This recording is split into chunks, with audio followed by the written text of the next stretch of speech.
Boa noite para você de casa. Está começando o NTV News. A gente mostra hoje que homem acusado de matar mulher em agosto de 2022 em Patos de Minas é julgado. Depois de caixões ficarem espalhados em cemitério, a Prefeitura de Paracatu diz que está em processo final para contratar empresa para administrar local. E você vai ver também. Moradores de Patos de Minas reclamam de mato alto na cidade. Uma semana depois, caminhão que caiu após ponte desabar é retirado do local. Patos de Minas registra primeiro caso provável de Zika e confirmações de dengue sobem. MST ocupa sede do INCRA em Belo Horizonte e pedem retomada de ações da reforma agrária. Campanha de vacinação contra a meningite C para maiores de 16 anos entra na reta final. Reitor do Unipan lança 2 livros. 9 toneladas de alimentos são arrecadadas em Presidente Olegário para o Hospital de Amor em Barretos. Muito mais no NTV News, que começa a partir de agora.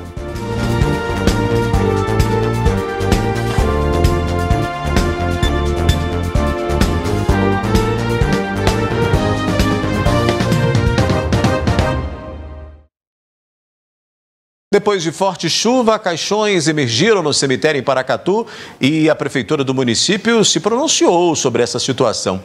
Uma empresa, de acordo com a prefeitura, será contratada para melhorar a estrutura do local. No sábado, moradores de Paracatu ficaram em choque. Depois de forte enxurrada, alguns caixões emergiram e ficaram espalhados no cemitério Parque da Paz. Antes dessa situação, já haviam sido feitos pedidos da comunidade para melhoria no local.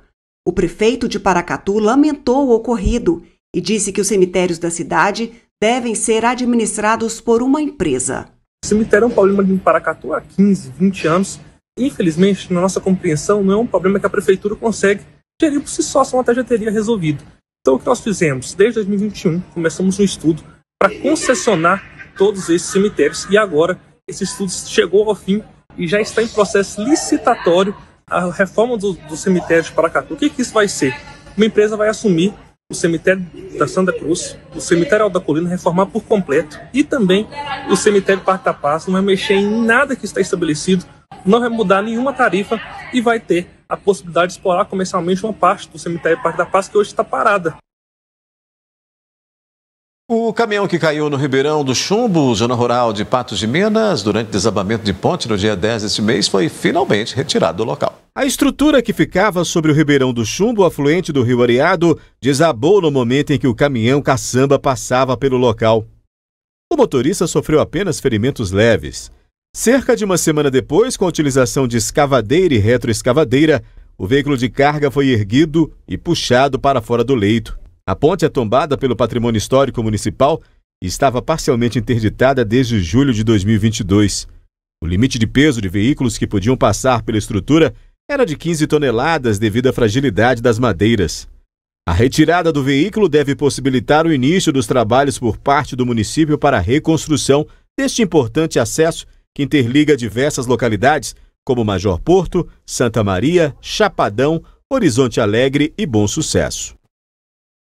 Na sequência, a gente mostra como foi a carreata em Presidente Olegário que arrecadou 9 toneladas de alimentos para o Hospital do Amor.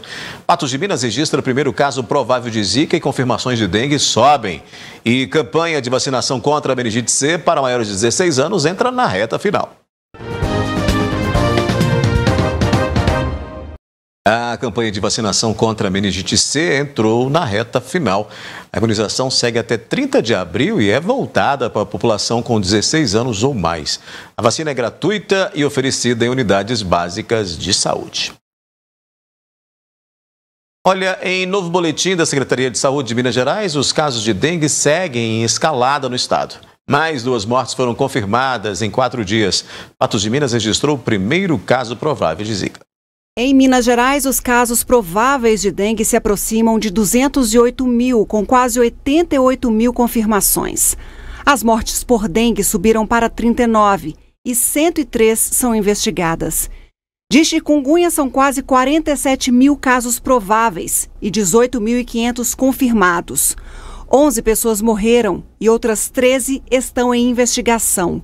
De Zika, em Minas Gerais, são 202 casos prováveis e 19 confirmados. Em Patos de Minas, são 1.828 casos prováveis de dengue, 76 a mais que o informe estadual de 4 dias. Confirmados são 1.094 casos, 74 a mais que o boletim anterior. Patos de Minas tem 3 mortes por dengue. De Zika, agora a cidade tem 1 caso provável. De chikungunya, são 5 prováveis e 2 casos confirmados. 9 toneladas de alimentos foram arrecadados em carreata em Presidente Olegário. Os donativos são destinados ao Hospital de Amor em Barretos. A ação contou com a participação de diversas comitivas espalhadas em 36 carros de boi pelas ruas de Presidente Olegário. Batendo de porta em porta, os carreiros receberam doações de alimentos não perecíveis, que serão doados ao Hospital de Amor, que trata pacientes oncológicos em Barretos. Janaína Fernandes é uma das organizadoras do evento e conta como foram os preparativos para a carreata solidária. Os trabalhos, primeiramente, foi montar o grupo e convidar os carreiros, que são de várias regiões do nosso município. Então, é um município grande e o primeiro passo que a gente sempre faz é fazer o grupo, colocar os líderes, que são os carreiros de mais influência, e a partir daí começar a convidar eles, a passar informações de como que vai ser, que horas vai sair, o dia certo. E depois aqui a gente tem uma movimentação para recepcionar eles, porque tem carreiros que chegam no domingo mesmo da carreata, tem outros que antecedem a carreata, chegam na sexta, no sábado. Então a gente sempre prepara uma recepção para esses carreiros. Um desses carreiros é o Marquinho do Tonho Rosa, que representa a Fazenda Limão em Patos de Minas e perpetua a tradição de carro de boi herdado do pai. Desde criança, a gente tem essa tradição em família e trabalhava com carro de boi, ô mineiro. E aí depois ficamos muito tempo parado e o meu pai sempre amansou boi, sempre gostou. E com os amigos indo para André-Quissé, ele resolveu de a gente arrumar uma boiada. Aí já faz 15 anos que a gente tem a boiada e há 5 anos, vai fazer dia 12 de agosto agora, ele faltou. E eu estou aqui com fé em Deus, Nossa Senhora da Badia e São Sebastião, para levar o gosto dele, a paixão dele pelo carro de boi enquanto eu tiver vida e saúde. Os alimentos que foram arrecadados durante a carreata são depositados aqui nesse caminhão aos fundos, que segue com destino ao Hospital do Amor em Barretos, município paulista que fica situado a cerca de 430 quilômetros aqui de Presidente Olegário. Coordenador voluntário do Hospital de Amor, Marcão, conta que está dando continuidade ao trabalho do ex-vereador Januário Dentista, falecido em 2022. Eu estou nessa luta aí há 11 anos já. A gente começou com o nosso finado Januário, eu ajudando ele, e ele falava sempre assim, que queria me treinar para ficar no lugar dele. E assim hoje está. Eu estou aqui no lugar dele, representando ele, espero que ele esteja onde ele estiver, bem feliz, Já a Janaína começou acompanhando os carreiros nos pedidos de doação antes de fazer parte da organização. Primeiramente eu andava com os carreiros, andava junto com eles. Chegava aqui, mesmo sem conhecer carreiro nenhum, pedia para andar junto com o carro de boi, e ia pedindo os alimentos. Na organização, esse é o 2º ano. Eu junto com a Flávia e a Daiane, o Marcão e outros, a gente pegou essa organização a partir do ano passado, por perceber que precisava desse pessoal para tomar frente e organizar, dar mais atenção para eles, porque os carreiros da região da Prata mesmo, por exemplo, eles saem de lá na quinta-feira, então eles andam muitos dias. Esse ano, graças a Deus, tomaram chuva para estar aqui hoje e fazer essa boa ação. A gente pretende superar a arrecadação do ano passado, que foi 6 mil quilos de alimento, em torno de 6 mil quilos. E vem gente de todo lado, toda a região, Vazante, Lagoa Grande, aqui de Presidente Olegário, toda a região. E a expectativa é muito boa, sair recolhendo os alimentos aí para mandar para o hospital.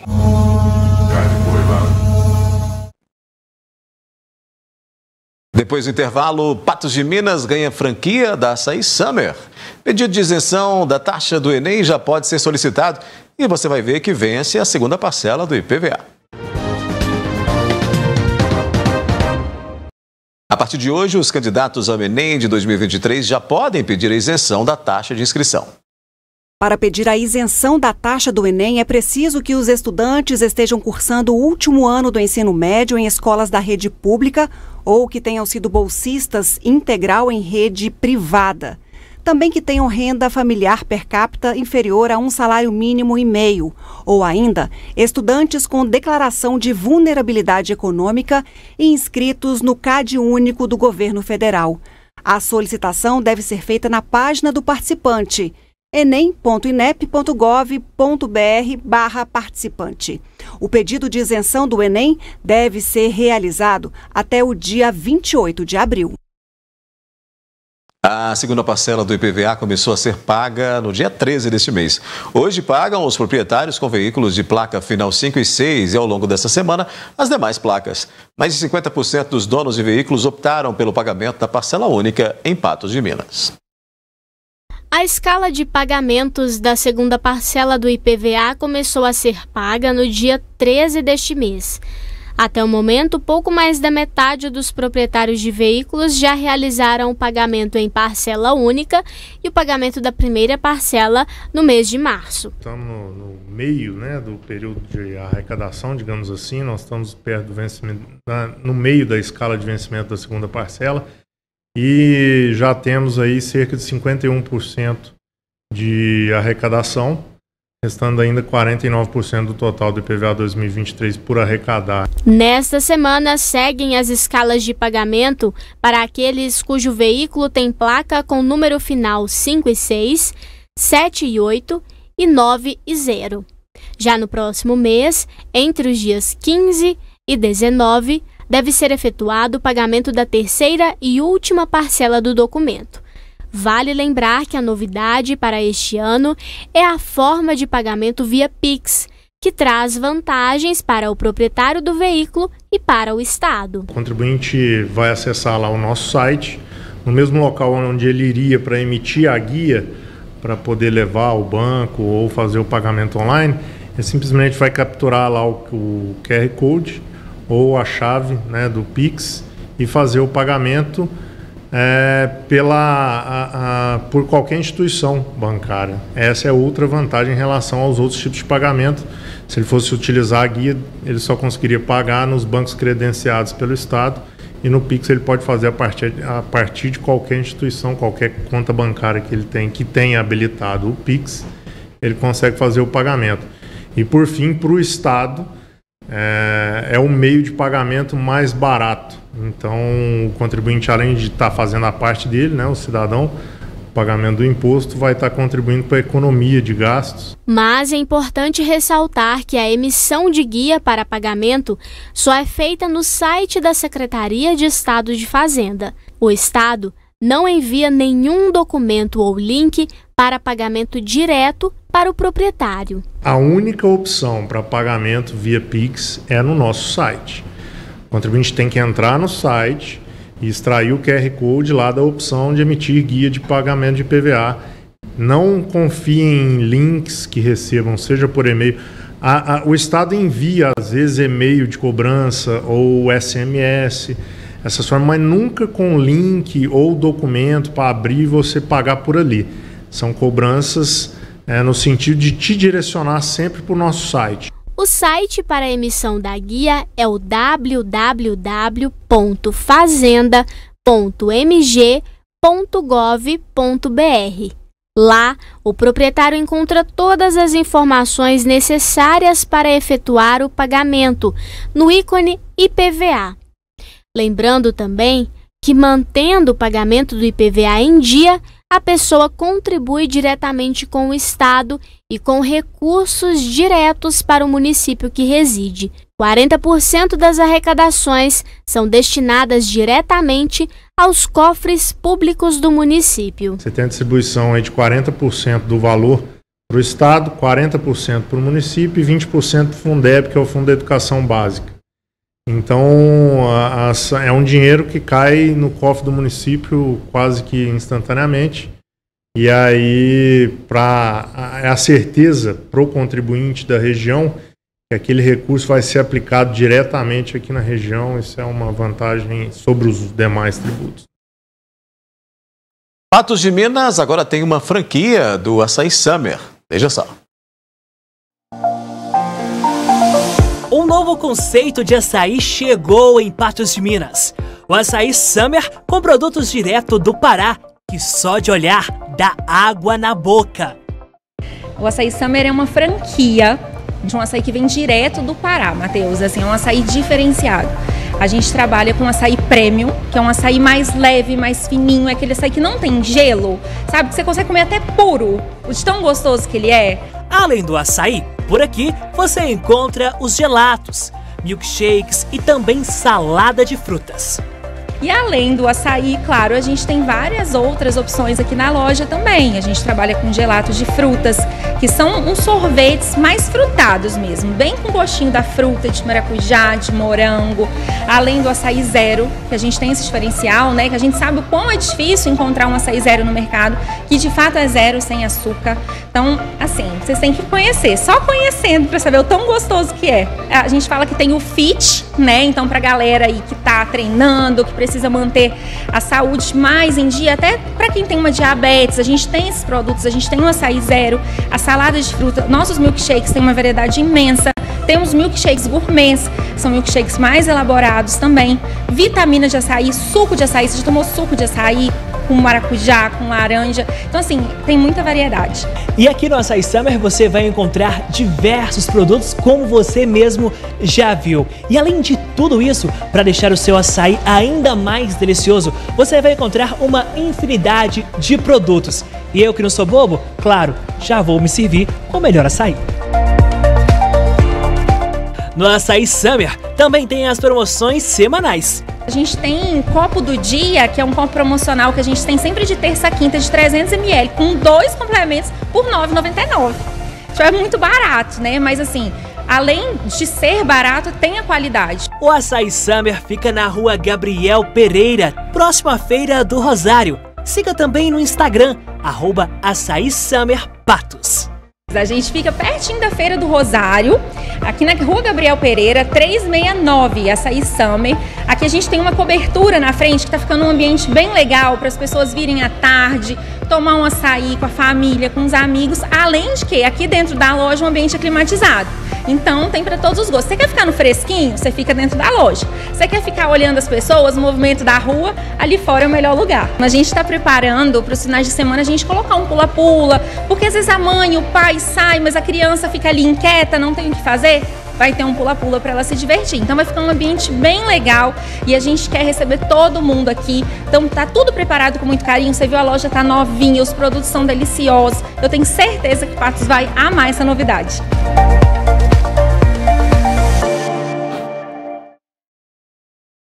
Tempo firme nesse início de semana na região. Os próximos dias devem ser com noites e manhãs com temperaturas amenas e calor durante a tarde. Confira aí. Previsão do tempo. Para esta terça-feira, no Alto Paranaíba e Noroeste Mineiro, a previsão indica muitas nuvens e grande amplitude térmica, que é a diferença entre as temperaturas máximas e mínimas. Em Patos de Minas, os termômetros devem marcar amanhã entre 19 e 31 graus. Mesma previsão para Varjão de Minas e Coromandel. Em Lagoa Formosa, a temperatura varia de 19 a 30 graus. E em Lagamar, de 20 a 33.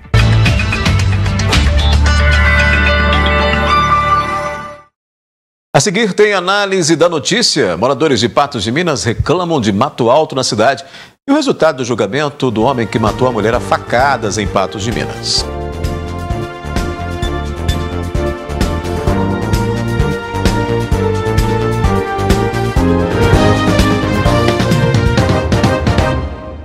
Mais reclamações de mato alto em vários pontos de Patos de Minas. A repórter Paula Mota foi até alguns desses locais.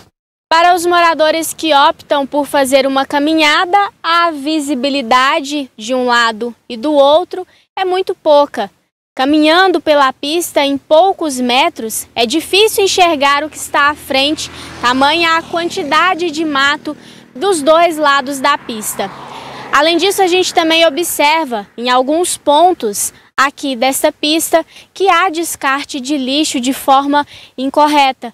o que reforça a questão dos cuidados com a dengue. Após a reportagem que nós exibimos no jornalismo da NTV a respeito da pista de caminhada na Avenida Marabá, que estava tomada pelo mato alto, alguns dos seguidores das redes sociais que acompanharam a reportagem citaram outros pontos da cidade que estão na mesma situação.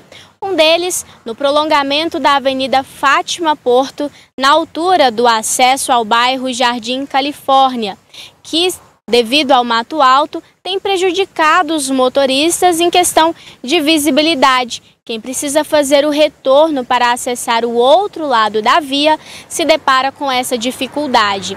Por isso, a necessidade de uma atenção mais urgente por parte do município e realizar a limpeza também neste local. A outra reclamação veio desta rua, a Elmo Hélio Pinheiro, no bairro Jardim Panorâmico, próximo ao lote de número 468 e também de um lote de frente, um condomínio do número 515.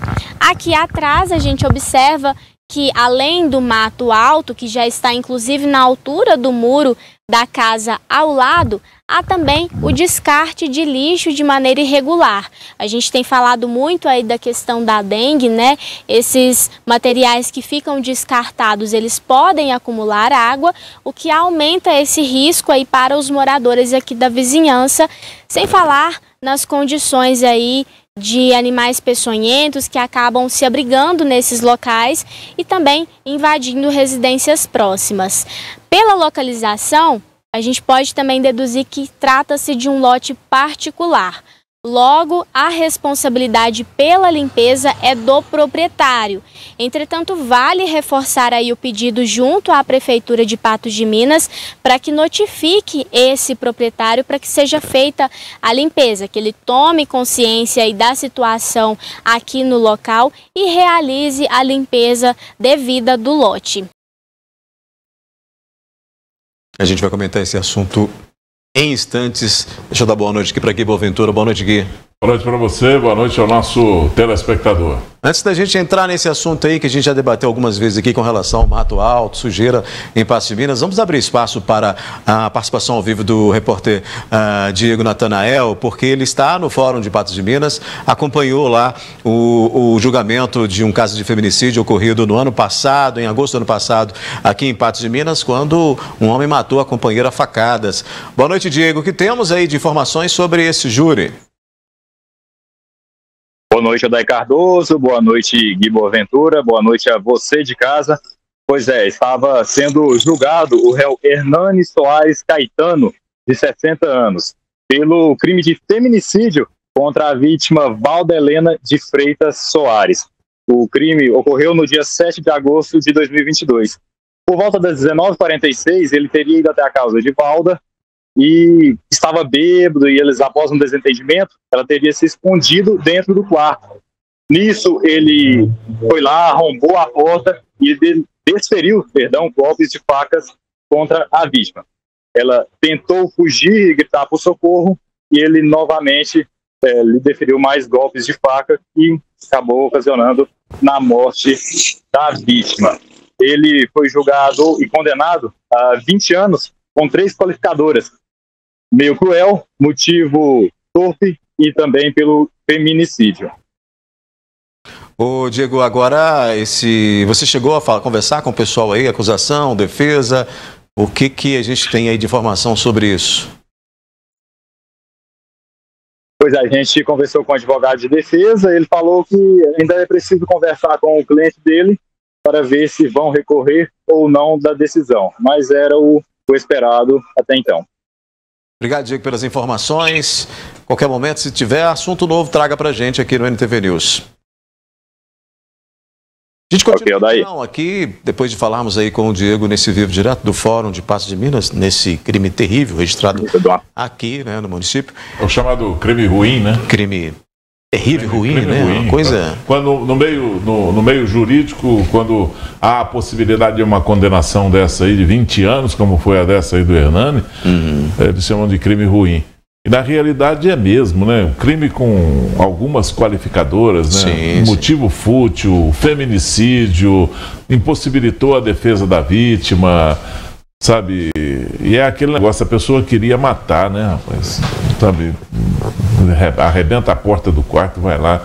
Então é um negócio complicado. Já na fala da defesa aí, você percebe que o que o Diego pôde apurar lá, que a defesa, quando tem convicção de que há uma necessidade, há uma possibilidade de apelação, de recurso, por exemplo, já fala logo, não, eu vou recorrer, porque dessa vez ele falou, não, eu vou conversar com o meu cliente, porque normalmente era isso que eles estavam esperando, né? Uma condenação dessa a nível de 20 anos de cadeia. Aí o que se importa é que você pensa o seguinte, a família vai nesse momento falar, olha, fez-se justiça, tomou 20 anos de cadeia. E aí quando começa a cumprir a pena, aí começa a vir o desgosto de quem achou que tinha feito uma justiça plena com 20 anos de condenação, né? Porque 20 anos é só a base de cálculo para um cumprimento de pena que começa no regime fechado, progride para o regime aberto, semiaberto, para o aberto, e ele cumpre uma sentença, vem aí, logo ele tem uma idade superior a 70 anos, tem também uma equação a ser feita aí pela regra da lei de execuções penais e aí acaba não cumprindo de maneira nenhuma os 20 anos. Em muitas situações só um terço, né? Acaba cumprindo só um terço da pena, né? Eu acho que nesse caso aí, 2/5 é o básico, né? 2/5 é o básico, mas há uma variação agora, por ser inclusive feminicídio, tem uma nova equação também nas execuções penais. Porque a gente começou esse bloco falando então da reportagem que a Paula Mota fez em Patos de Minas, novamente levantando alguns espaços, alguns locais onde o mato tem incomodado aí vizinhos, comerciantes, pessoas que vão aí, precisam passar por aquelas vias e acabam se deparando com o mato, que até agora não foi cortado. Nós temos aí um período de estiagem chegando, período chuvoso aí terminando, né? Ainda tem chuva para cair ainda, mas é bem menor volume. Provavelmente agora a gente tem aí uma chuva ocasional ou outra, mas fato é que a população de Patos de Minas em muitos bairros continua esperando por aquela limpeza. A verdade é que esse tipo de prestação de serviço pelo município para a população, isso não é de agora, isso é de muito tempo, né? Isso é de a vida toda desse jeito. Esse tipo de prestação de serviço é insuficiente, né? Porque não consegue atender a cidade inteira, não tem um planejamento para a cidade inteira e fica acudindo a situação aqui e ali, normalmente no centro da cidade, né, onde a situação é mais vista, tem um trabalho mais efetivo, né, como na Avenida Piauí, na Getúlio Vargas e em outras situações, em outras regiões aqui da cidade, mas nós temos lá o Jardim Califórnia, que tem muita reclamação, a Avenida Marabá agora, que foi motivo de reclamação aí do pessoal, e ali é uma questão até de segurança na Avenida Marabá. E aí vem a seguinte colocação, né? Você disse muito bem aí, porque agora nós estamos no final de uma etapa de crescimento do mato. O mato agora não vai crescer mais. Que alívio. Não, mas que perigo que pode vir por aí, porque o mato vai secar. Vem aí um período de seca, esse mato seca e vem o período dos incêndios. Porque num mato desse aí, por exemplo, na beira da rodovia, um toco de cigarro que a pessoa jogar do carro que estiver passando, um caco de vidro, uma coisa assim, ou um desavisado, ou uma pessoa mal intencionada, né? Vai lá e coloca fogo. E aí pode provocar danos que a gente não sabe onde vai parar, né? Onde esses danos vão parar.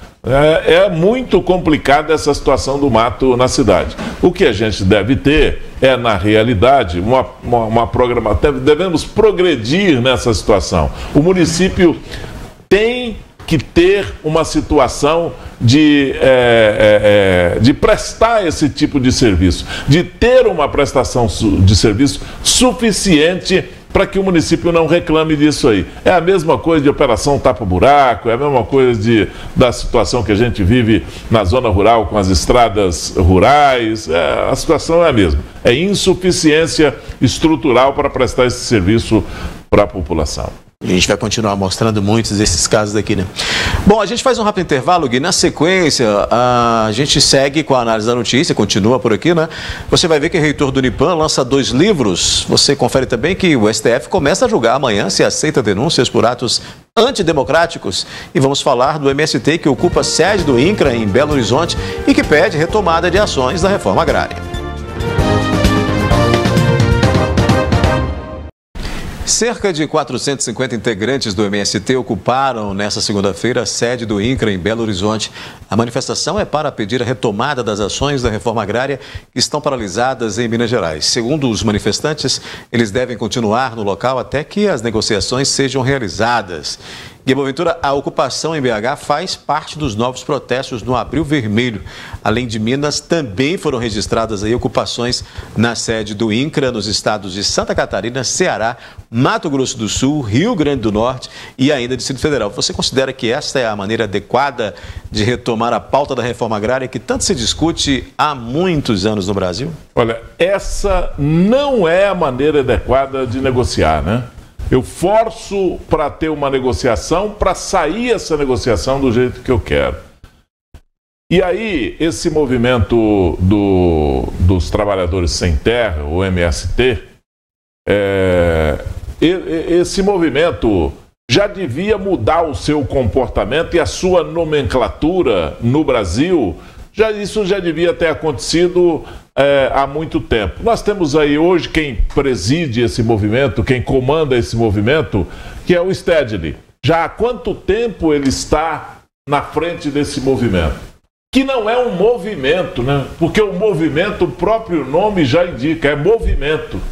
E isso não é isso já devia ter sido mudado essa situação, esse status para um partido político e transformar isso num partido político que, inclusive, está prejudicando o partido do presidente da República, que é o que é apoiado pelo MST. Né?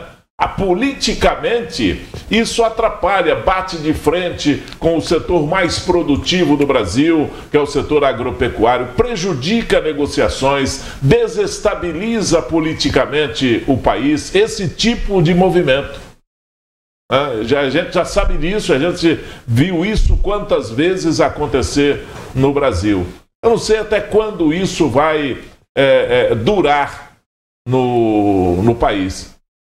Era preciso o seguinte, de ter, na realidade, um assentamento entre governo, entre Congresso e entre esse outro partido, que é o Movimento dos Trabalhadores Sem Terra, porque isso é um partido, hoje é um partido, tá a mesma coisa, são as mesmas pessoas, é do mesmo jeito, com os mesmos objetivos, com as mesmas movimentações. Então isso se transforma numa questão político-partidária no país. Então era preciso sentar todo mundo e achar uma solução para que isso fosse realmente... Porque a reforma agrária, ela é necessária. Ela é necessária, mas de uma maneira legal. Ela é necessária com terras devolutas, com terras improdutivas. Não pode se bater de frente, como aconteceu, por exemplo, no sul da Bahia há pouco tempo. Não pode acontecer como, vez em quando, acontece uma invasão de uma fazenda, causa estragos, provoca um atrito muito grande. E com isso, quem fica com medo, quem fica instável, é o mercado. O mercado fica instável por quê? Porque o setor produtivo está sendo desmotivado, o setor produtivo, que é o agropecuário, que é quem segura esse país hoje. Hoje nós não temos nenhum outro segmento com a força que tem o agronegócio, né?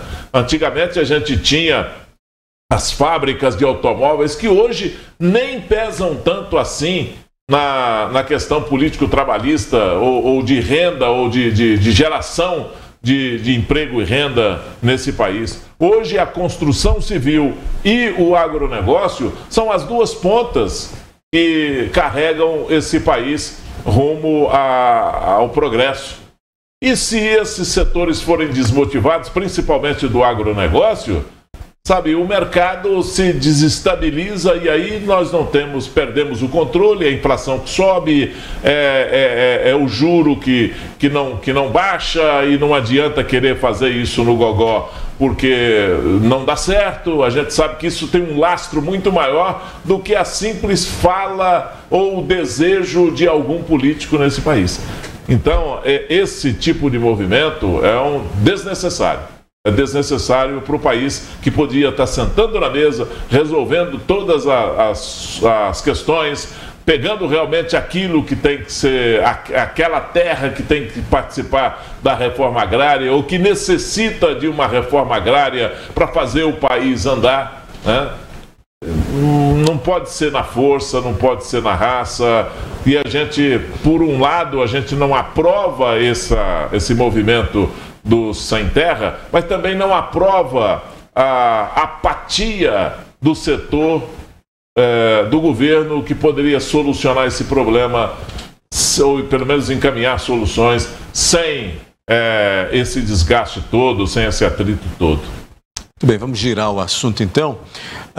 Os ministros do Supremo Tribunal Federal, Gui, começam a julgar nesta terça-feira, portanto amanhã, se aceitam as denúncias contra 100 pessoas acusadas de participarem dos atos golpistas de 8 de janeiro, quando as sedes dos 3 poderes em Brasília foram invadidas e depredadas. As acusações foram apresentadas pela Procuradoria-Geral da União. Ao todo, foram oferecidas aí 1.390 denúncias ao STF pela PGR. Mas a prioridade de julgamento é para aqueles que continuam presos. Atualmente, 86 mulheres e 208 homens seguem detidos. O Gui, a expectativa é que as denúncias sejam aceitas, então, pelo Supremo, e isso deve ser um processo longo. O que a gente pode já almejar nesse sentido? Olha, primeiro eu quero destacar a mudança de comportamento da Procuradoria-Geral da República, né? É impressionante como é que as coisas acontecem assim, claramente nesse país, defendendo interesses políticos. Até dia 31 de dezembro do ano passado, a Procuradoria-Geral tinha um comportamento, né? E hoje tem outro comportamento. Acabaram de denunciar hoje o senador Sérgio Moro, denunciando ao STF por injúria cometida contra o Alexandre de Moraes. Quer dizer, um negócio assim que, se fosse ano passado, isso era inconcebível. A Procuradoria-Geral da União não iria fazer esse tipo de coisa de maneira nenhuma. Então não estamos olhando o direito e sim a política. Não estamos olhando a lei, a regra, o que está na nossa Constituição, nos nossos códigos, e estamos olhando simplesmente a política. Quem é que manda agora, se eu denuncio ou não denuncio? Então é um negócio, é um complicador essa situação. Agora, em relação ao 8 de janeiro, as pessoas que participaram daquele movimento, sabe, dilapidando o patrimônio público, cometendo aquelas atrocidades, aquela coisa, sem um motivo justo, quem participou desse tipo de movimento precisa pagar de acordo com a lei. Agora, nós também não podemos, com esse tanto de gente lá entregue nas mãos da polícia e da justiça, que eles continuem esperando lentamente, né, a justiça andar no Brasil. É preciso que isso tenha celeridade para resolver o problema desse pessoal que está lá. Quem tem culpa vai pagar de acordo com a sua culpa. Quem deve muito paga muito, quem deve mais ou menos vai pagar mais ou menos, de acordo com a lei.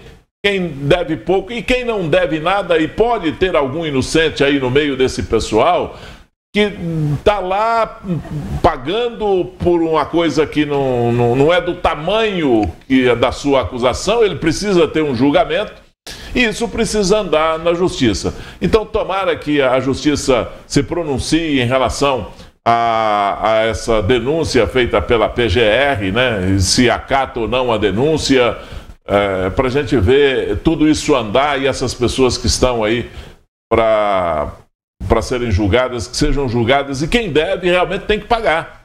Quem cometeu atrocidades, quem dilapidou o patrimônio público, quem motivou isso, quem financiou isso, quem provocou balbúrdia no país, quem provocou prejuízo para a sociedade brasileira, precisa pagar. Só isso, de acordo com a lei, de acordo com a regra, tudo dentro daquele livrinho que se chama Constituição.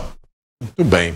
Olha, um homem de 22 anos foi preso em Santa Maria, no Distrito Federal, nesta segunda-feira, suspeito de vazar as fotos e o laudo da autópsia da cantora Marília Mendonça. Além das imagens da cantora, o homem também é suspeito de divulgar imagens dos cantores Cristiano Araújo e Gabriel Diniz. As investigações sugerem que as imagens foram obtidas de forma ilegal e distribuídas de forma indiscriminada na internet.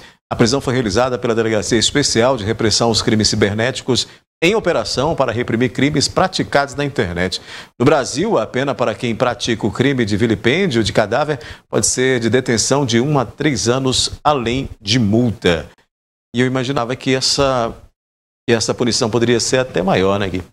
Essa punição não é nada, né? Porque eles falam assim, ó, você foi condenado a 3 anos de prisão, você não fica um dia na prisão. Abaixo de 8 anos de condenação é muito difícil a pessoa ficar presa. Então, sabe, é preciso mudar algumas regras, é preciso mudar no Brasil. Eu acho que isso aí é um momento mais carniceiro de um ser humano, quando ele revela uma foto dessa, quando ele vaza umas fotos dessa aí.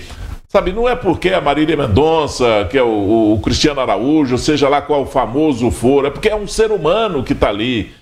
Sabe, é um total desrespeito com uma pessoa que sofreu um acidente e que está ali passando por uma autópsia. E uma autópsia, quem sabe, quem já viu e quem sabe como é que é feita uma autópsia, sabe que é um negócio deprimente. E aí isso é para ficar entre 2 ou 3 pessoas que ficam ali fazendo essa autópsia, né, o auxiliar, o enfermeiro, ou quem faz aquilo ali, e o médico legista, e não pode passar disso, porque isso é humilhante para a família de uma pessoa que está ali exposta dessa maneira, toda aberta, aquele negócio, sabe, um negócio deprimente, um negócio que ninguém precisa ver esse tipo de coisa.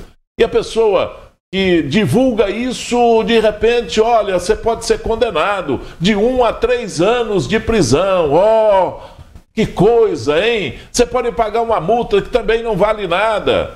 Então, é deprimente isso, sabe? É de se lamentar que um ser humano pode fazer isso com outro ser humano. É de se lamentar que existem pessoas que gostam de ver, acham graça em mostrar isso aí na internet, divulgar isso aí na internet. E o pior de tudo é que tem gente que ainda acha graça em receber isso aqui e replicar essa postagem, sabe?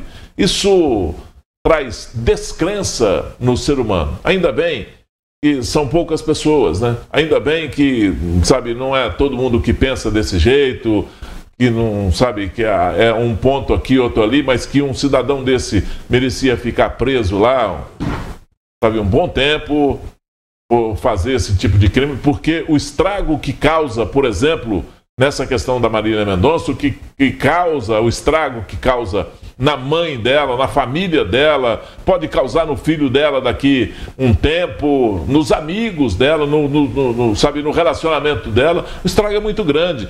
E não é reparável esse estrago, sabe? Não tem jeito mais. Causou o estrago, acabou. Você já imaginou você receber uma foto dessa de uma pessoa que você gosta, Odair? E você pega isso aí, vê uma pessoa dessa, com o corpo de uma pessoa dessa na mesa de autópsia, é um negócio assim absurdo, que não dá pra...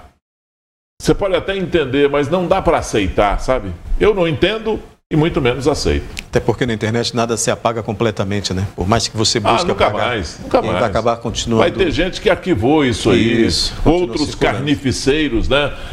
Outros carniceiros, né?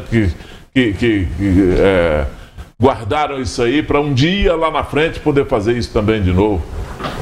Muito bem, vamos mudar de assunto então, Gui. O reitor do Unipam, professor Henrique Miranda, lançou recentemente 2 livros, um deles voltado para a psicologia aplicada a organizações e o outro sobre formação epistemológica. A repórter Paula Mota esteve com o reitor e conta os detalhes das obras publicadas. Aqui ao meu lado, o professor Henrique Miranda, reitor do Centro Universitário de Patos de Minas, que recentemente publicou nas plataformas digitais e em livro físico 2 livros que tratam aí de assuntos bem específicos também, né, professor? Primeiramente, sobre esse primeiro livro que o senhor publicou recentemente também, né? Psicologia aplicada às organizações, uma introdução aos seus principais temas. Do que se trata esse livro? Qual que foi o intuito em publicá-lo?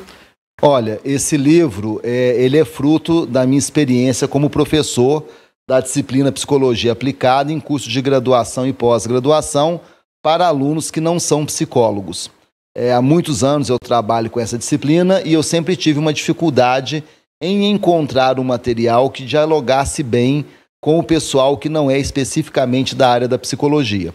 Então ele é um livro que traz os principais temas da psicologia aplicado os temas aplicados às organizações, resiliência, motivação, gestão de conflitos, estresse no trabalho, clima organizacional, esses temas que nós estudamos em psicologia aplicada.